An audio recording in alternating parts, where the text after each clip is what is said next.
Halo rekan-rekan semua, selamat datang kembali di Azure Zone. Di video kali ini, saya ingin menjelaskan mengenai disaster recovery dengan menggunakan Azure Site Recovery. Untuk rekan-rekan yang bekerja di perusahaan mungkin sudah familiar ya dengan istilah disaster recovery. Perusahaan biasanya punya 2 data center kalau di on-premise. Satu data center utamanya untuk menjalankan production atau biasanya disebut main atau primary. Dan ada satu data center lagi sebagai recovery atau secondary ya untuk melakukan disaster recovery. Jadi kalau misalnya punya 10 VM atau bahkan 100 VM di primary, biasanya di secondary juga ada 100 VM karena mesin-mesin ini kan juga harus aktif ya. Tujuannya apa? Supaya ketika ada problem dengan primary data center, maka IT bisa memindahkan operation ke DR, ke secondary-nya gitu. Tentunya hal ini sangat tidak efisien karena artinya perusahaan harus melakukan investasi double ya. Saya coba tunjukkan dalam bentuk whiteboard. Oke. Jadi bayangkan bahwa di dunia fisik gitu ya, kita punya, jadi di on-prem nih ya, kita harus punya 2 data center nih. Saya belah 2 dulu ya. Ini primary, ini secondary gitu ya, atau DR. Dan kalau kita punya di sini 3 mesin atau 10 atau 100 ya biasanya kita kira punya 3 mesin juga gitu di disaster recovery-nya. Jadi ini double, belum lagi ditambah kita harus punya solusi atau software biasanya untuk melakukan replicate ya, karena kan datanya kan berubah terus di primary kan production system, jadi kita harus selalu replicate ke secondary. Jadi selain biaya untuk mesin-mesin di secondary, kita juga perlu biaya untuk replikasi.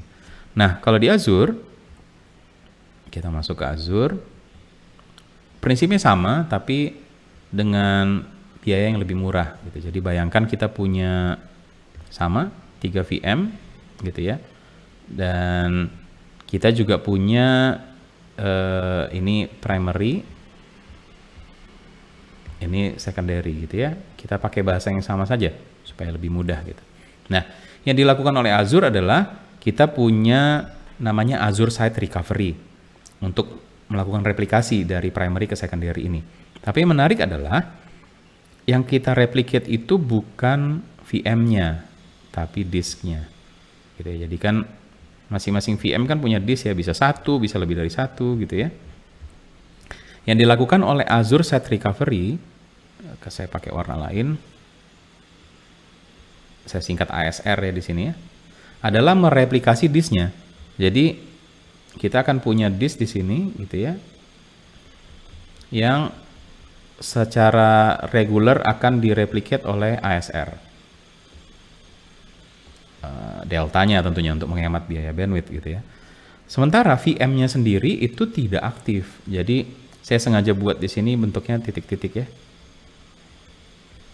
Gitu. Jadi ada VM tapi nggak hidup.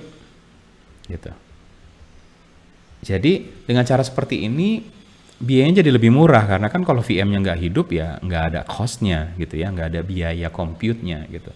Tapi yang perlu dibayar itu hanya biaya storage karena kan tetap storage kan di-replicate gitu ya, plus biaya dari Azure Site Recovery-nya sendiri. Kalau rekan-rekan cek ke Azure Calculator, solusi seperti ini akan sangat-sangat murah. Oke. Dan yang menarik adalah setupnya juga nggak sulit gitu ya. Kita masuk ke Azure Portal. Di sini rekan-rekan bisa lihat ya, ada satu VM, VM1 gitu ya, saya kasih contoh, yang sudah ada nih ukurannya F2 gitu ya, dia sudah dalam kondisi hidup, dan kita mau melakukan recovery.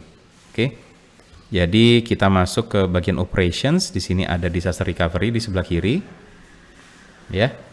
Kemudian dari disaster recovery ini, kita tinggal pilih, kita mau replicate-nya kemana gitu ya. Jadi kan ini originalnya rekan-rekan bisa lihat ya. Jadi kan original zone-nya kan di Southeast Asia ya. Kita tinggal pilih kita mau pindahnya ke region mana nih untuk replikasinya gitu. Biasanya kalau dari Southeast Asia, supaya nggak terlalu jauh, tapi juga tetap aman, kita biasanya ke East Asia di Hong Kong. Oke? Jadi rekan-rekan bisa lihat di sini. Udah kegedean. Ya, ini ya. Jadi dari Southeast Asia ke Hong Kong. Oke? Sesimpel itu aja. Kita bisa aja langsung nih start replication, udah done gitu ya. Tapi kalau rekan-rekan mau lihat advanced settings gitu ya, banyak nih.